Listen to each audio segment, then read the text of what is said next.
This is O Waters here with a hot take.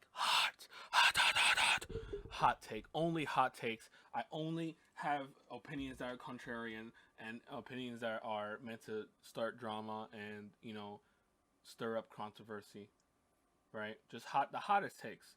Steamy hot, like someone spitting on you in a sauna. Just the hottest takes. So, I don't know if you know this, but I haven't made a video in a while, right? So we're just gonna plow through like your wife, uh, in a bar. Three different topics. We're just real quick, just like your wife or your mom or both, because they're the same person, right? So real quick. So this one is probably gonna be the most irrelevant to you, but when I was a mere young child, or even now, I don't get nervous when I talk to attractive women.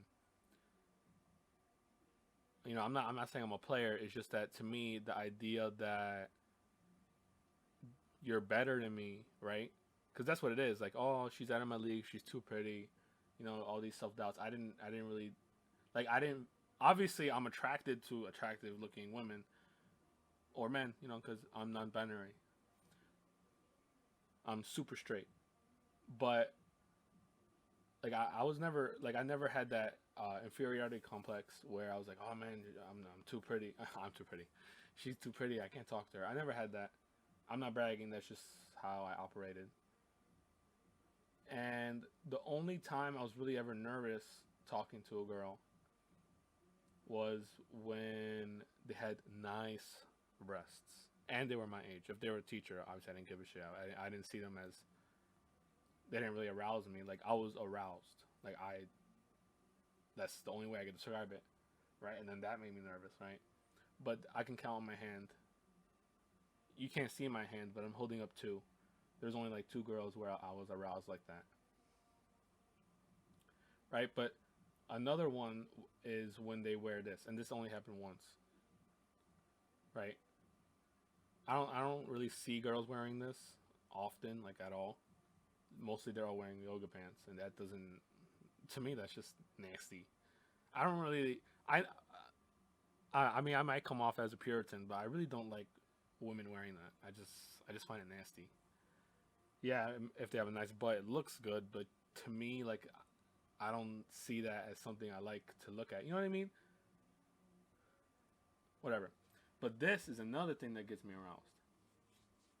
So I googled it. Why would they wear something named this in 2021? Doesn't this promote rape culture? Right? So what's her name again? Nazish Idris is going to explain to us males or just other females. See, she's going to explain to us how why girls wear it. Right? She's a girl, so she should have like a very nuanced insight into why they wear this. Right? So here she says that it shows submissiveness. Now I just want to give an analogy on why. Like, let's say it wasn't called a choker, right? Would it have the same impact, right? Like, what if you're a guy and you're wearing the butt fuck or the oral choker, the oral, I don't know, like the name, it's like you wouldn't wear it just based on the name. Like, yeah, you wouldn't wear it just based on the name itself. Like that's where you draw the line. Like if you were wearing pants and they're called "fuck me" pants, that's that's nasty. Like why would you wear that? Like you would not wear it just on the name. Like oh, you're wearing "fuck me" pants. It's just the name. So here, she laments the fact that women are shamed and are slut shamed for wearing this, and it's not true that it shows their submissiveness. I mean, you're wearing something called a choker. So why do girls actually wear chokers? Idris, I forgot her name already, is going to explain it to us. It's because women have an instinct for perfection and style. Now, this is my second recording of this. And she has said thus 11 times in this, and they're not even properly used. And this article is on a website called Digest from Experts. Obviously, she's not an English expert, right? But I feel like if you're on a platform for this, because I'm not, and no one reads my shit, right? But if you're on a platform for this, I would assume you have like a relationship with your coworkers, where you would be like, all right, you read my article and I read yours. We both proofread each other's work, so we neither of us look stupid, right? That, I mean, that sounds like a healthy relationship to me. I don't know how this article writer job looks like. I don't know, you know what I mean? But I feel like that's a mutual agreement that both people would benefit from. Because, like, just we're gonna read through and you're gonna see what I mean. Many women, okay. I like this. Okay, so not just women, but every human being is a unique creature of this universe. If you're an English teacher, you've probably read this line a million times. Every essay starts with, this impacts all of humanity, or all of the earth, or all of China, or all of Europe. Like, that's how every single essay starts. So, like, and this woman, I was gonna say the B word. I'm not disrespecting women, but this woman of the universe,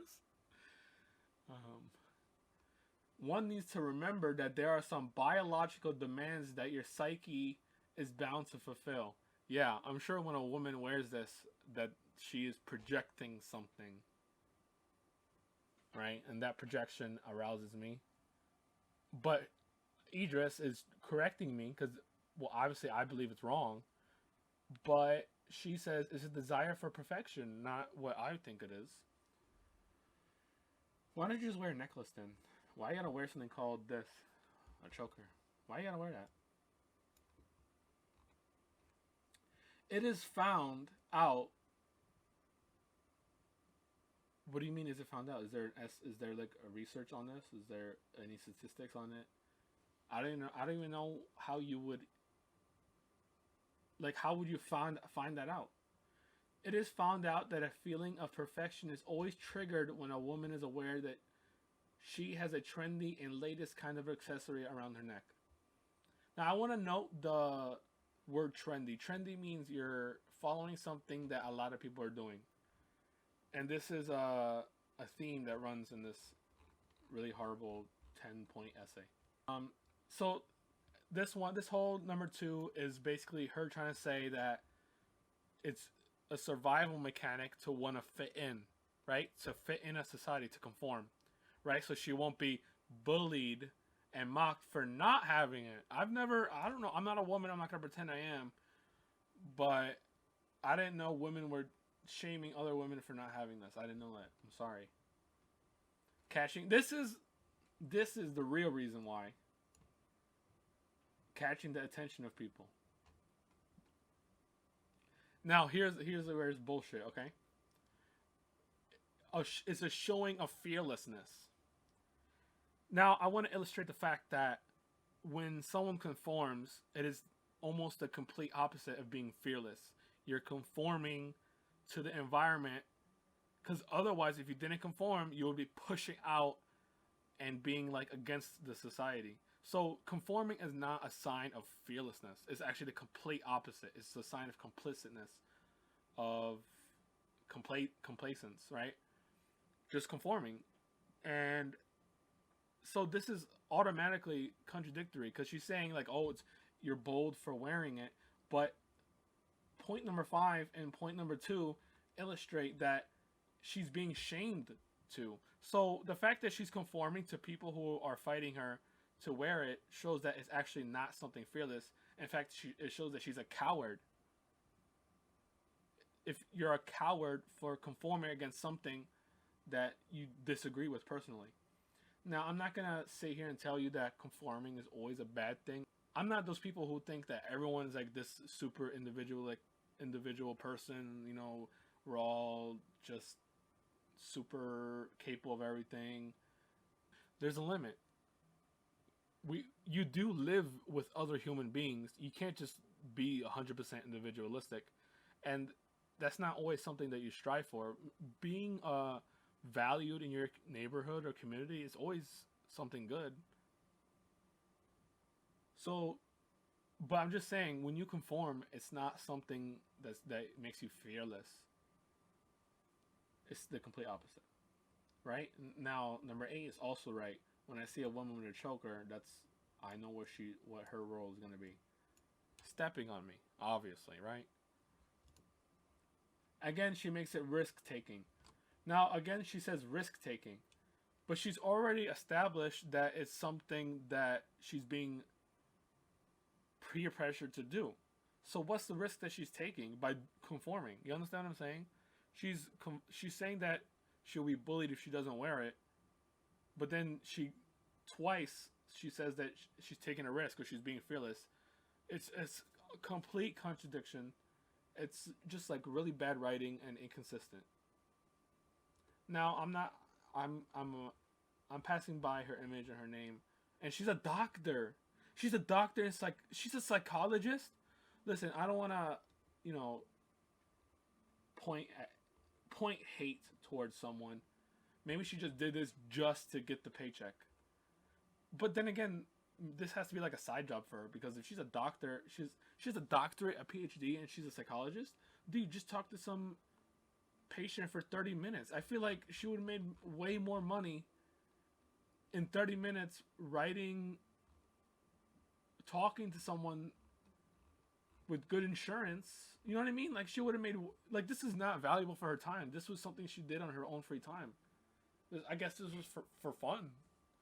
Because there's no way she could have made more money talking shit to, listening, not talking. Look, a lecturer and a consultant, she's making good money. There's no way she's not making good money. So she did this for fun. And it's just really bad writing based on all of this.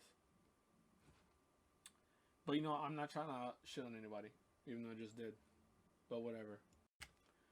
Now I want to illustrate the importance of words. I know that sounds stupid, but like, words have meaning, and I've already done a video on how horrible some of these journalists are. Like, just copy paste. Like, it's just awful and like really disgusting.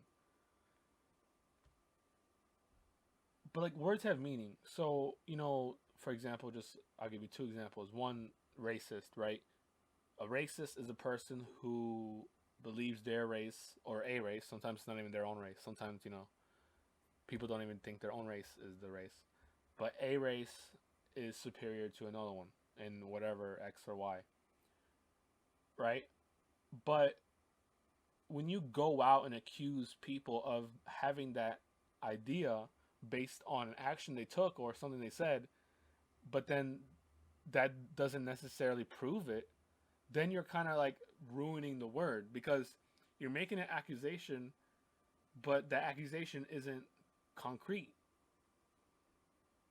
You're contributing to making the word obsolete, because once you stretch a word so far, like, you know, extra small condom on my Magnum dong, like, once you stretch it, like, it's not going to cover, it's going to try and cover everything, but because you stretch it so thin, you got to make new words.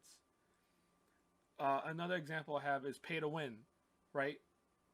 Like, pay to win is a negative word, like racist, right? But people will like make excuses, or they'll make up a whole nother word just so their game doesn't have that attribute, the pay to win attribute, right? They'll be like, oh, it's not pay to win, it's pay to convenience. And then they'll say, oh, well, it's not pay to win because you can't buy the item. Like, I've seen so many arguments for pay to win. Like, I'll just give you two. One I've heard is, oh, if you can't buy the item to win, the best item, then it's not pay to win. Like, despite the fact that you can pay to help you get the item, like, they don't ever like address that. Like, oh, the items that you could buy help you get it, right? They help you win. So it's not necessarily, and they usually call it pay to convenience, right? Another one is, oh, well, even though you can buy it, you can still earn it in game, so it's not pay to win because you could earn it in a game. Again, like, they're going around the fact that when pay to win mechanics are implemented, I know this is off topic, but it's just again the fact that they are this like trying to throw out the word. When pay to win mechanics are implemented in the game, they're in the game for a reason, and all the mechanics are gonna encourage you to spend money. So when people are saying, "Oh, this game is pay to win," they're saying this game encourages you to spend more and more money with no limit. And that's not a behavior you want in your game. That's not something like people want to buy a game and then just enjoy it. But the fact, because humans are always trying to be I know this is a whole other argument, but humans always want to be optimal. Like people are saying, "Oh, you don't have to buy it," but like the idea that you're not being 100% efficient or effective, that's like cognitive dissonance. Because you're like, okay, I'm doing something to progress, but I'm not being 100% efficient. Doesn't that make me dumb? Doesn't that make me stupid for not being 100% efficient? Like, it's just cognitive dissonance to even though say, oh, you don't have to buy it, but the fact that if you don't, you're hindered. That's what it is. You're hindered. Yeah. And now I just want to show you this word. In a narrow ruling, the Supreme Court.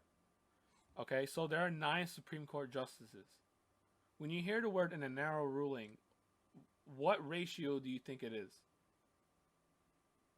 A 4-5, right? A 4-5 ratio. That's a narrow ruling, right? Like it took one judge. It was one judge who said, all right, this is it. This is the decision that's going to happen. Because he was the deciding factor, right? But I think this is NBC, all the same. NBC News knows that people on Facebook, all they do is they just look at a headline and then they share. They look at a headline, oh, this agrees with me, or this disagrees with me, and then they just move along, or they're like, haha, look, my thing was right, and they just post the headline. No, because no one reads it. But really, this is why you should read it. Look at this shit. 3 paragraphs down, the first line, in the 7-2 decision. That's not fucking narrow.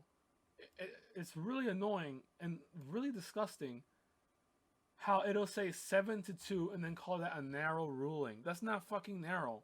That's a majority ruling.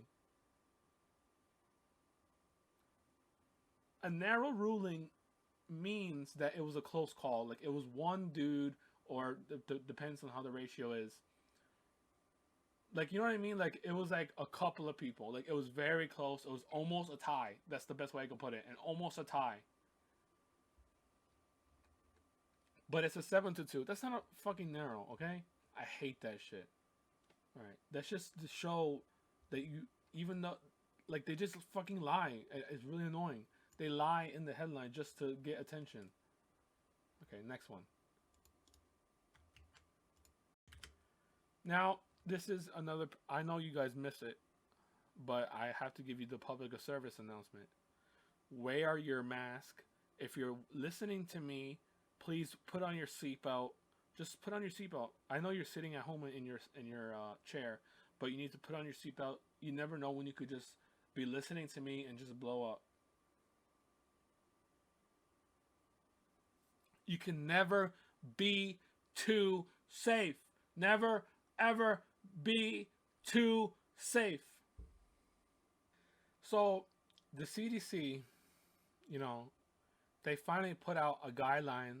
Now, I want you to consider the fact that the vaccination was the goal, the first goal. No, I'm sorry. Let's just do a little quick timeline. Maybe I should do a full video on this. But a quick timeline of the corona. First, it was, oh, it's not a big deal. We don't have to close down. And then they said, all right, 2 weeks to flatten the curve. 2 weeks to flatten the curve. I'm not saying it was a bad decision. It was the right decision. 100% the right decision to do this. But first, it was that. Then it was to flatten the curve. And then a whole year passes by. And then, I don't know how that happened. A whole year passes by from 2 weeks to flatten the curve. And then they said, oh, once we get vaccinated, everything will be okay. Everything will be okay. Now, I want you to consider that. It's been a year. It's like, it's been a year for Corona. It's been a whole birthday, you know? I want you to just guess, based on that, what I just told you, what the CDC will now allow you to do without a mask. Once you're fully vaccinated, I want you to just take a guess. Okay. So you took a guess, right? And I want you to know that the CDC has now given you permission to walk, hike, bike, and run without a mask.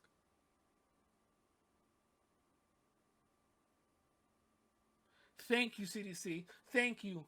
Thank you. Thank you. Thank you. Thank you. I can now hike, dike. I can now walk, hike, bike, and run without a mask. Thank you. I maybe this time, maybe they'll give me permission to not have a mask alone in the car. If I, what is the new goal? Oh, the next goal is to get everyone 100% vaccinated. That's the next goal.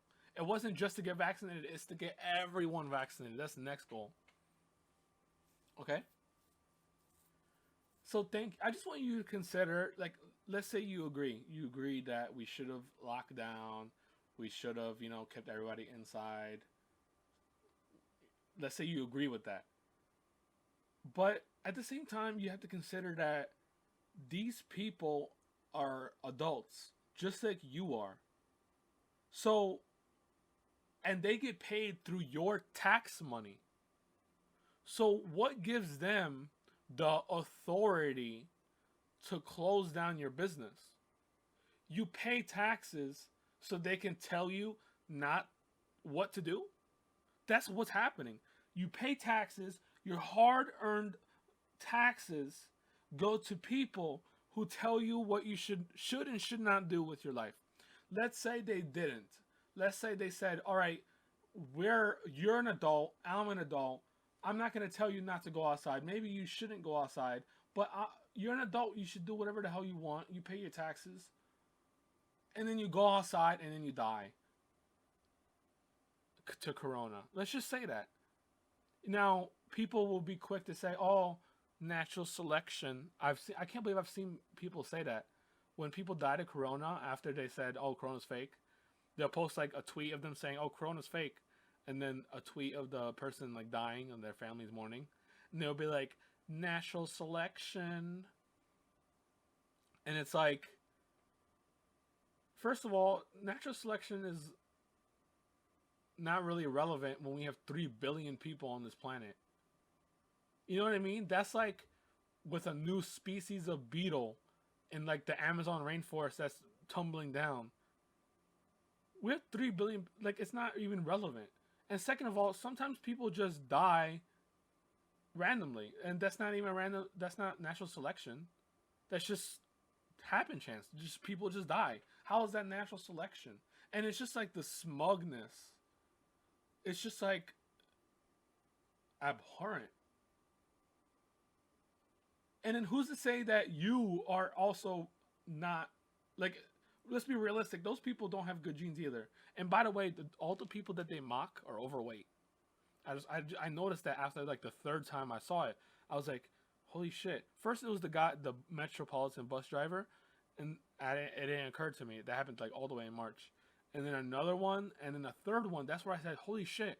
Everyone who they mock and say, oh, Corona's fake, and then they die, and then they mock that person, they were overweight. I mean, maybe it's a coincidence that 3 people I saw were overweight, but what a coincidence, right? 3 of them all overweight. Yet vaccinated people should still wear masks in public settings, indoors and outdoors, where there is a substantial risk of COVID transmission.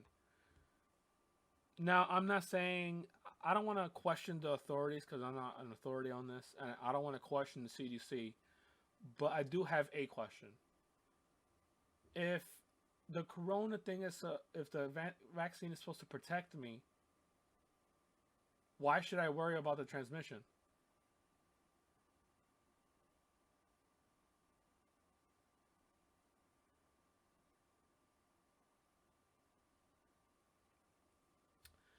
Fully vaccinated people should wear masks at indoor gatherings with unvaccinated people.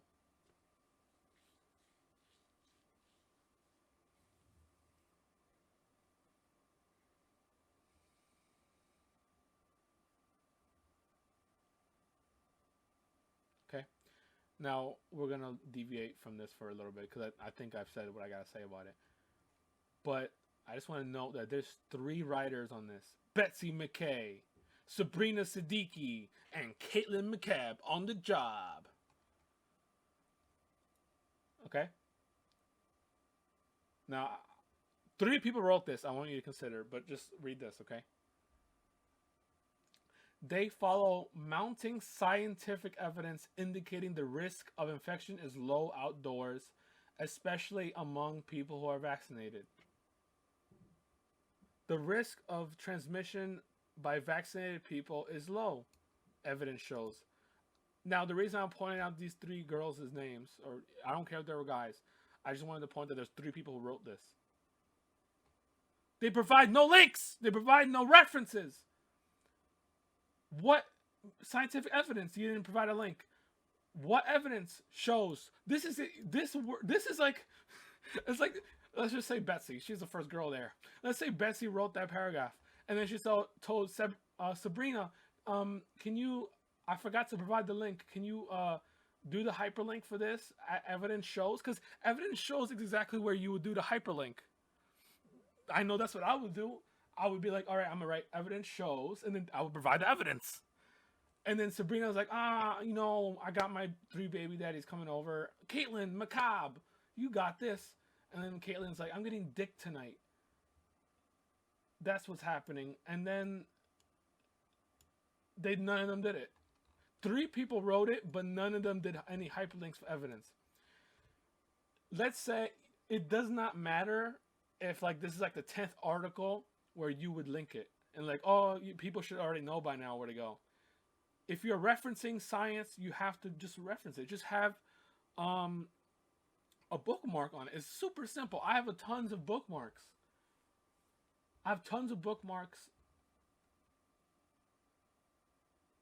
And I've saved all my web pages, so if it ever crashes or whatever, I still have all the links and everything.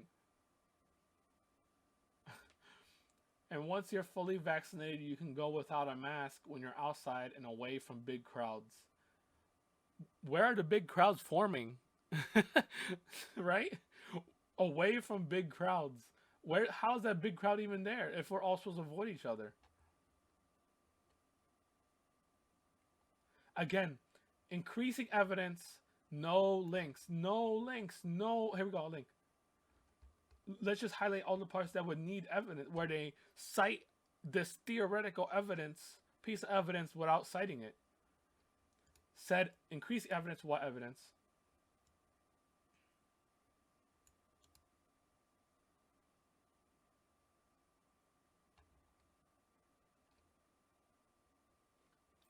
Oh, dude, this article just repeats itself. Like, what's the ad nauseum? Again, they just repeat themselves. Are trying to help vaccinated people resume some aspects of normal life. Like, I feel like these 3 just had to hit they hit 3 people, and they all collaborated to hit a word limit. Vaccinations appears to help slow the spread of the virus. Again, it repeats itself. Again, no evidence. You're not giving me any hyperlinks.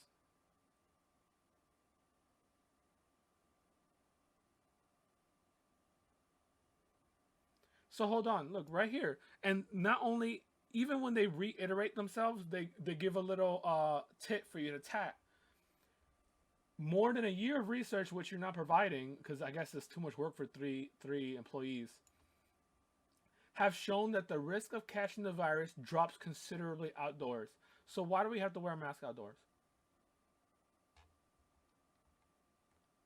If that's true, like, you know what I mean? I just wish I could talk to some of these people. I don't mean the writers. I mean these people that work for the government. I really wish I could just sit down and talk to them and be like, hey, just sit down and have a conversation with them and be like, what's going on here?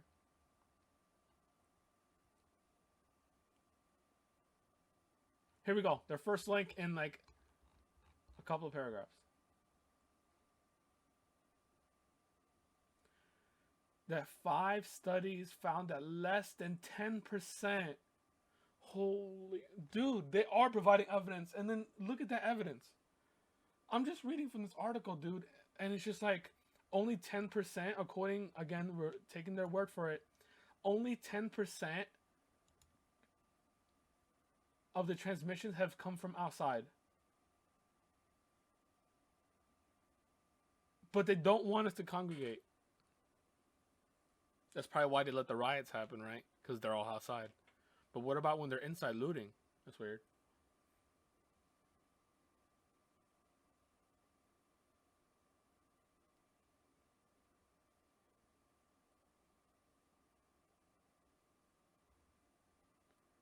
A study. Can I just say, they literally say the words, a study, but do not link that study.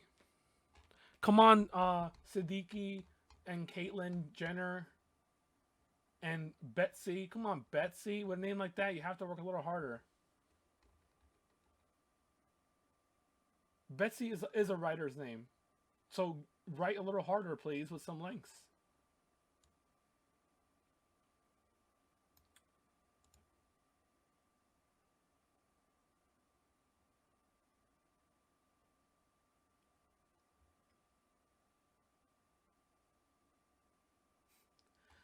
I already made another video on this, but I hate, I hate when they compare this disease to a war. I found that disgusting. Man, I find a lot of things disgusting. Maybe I should take a shower. But I find that really annoying.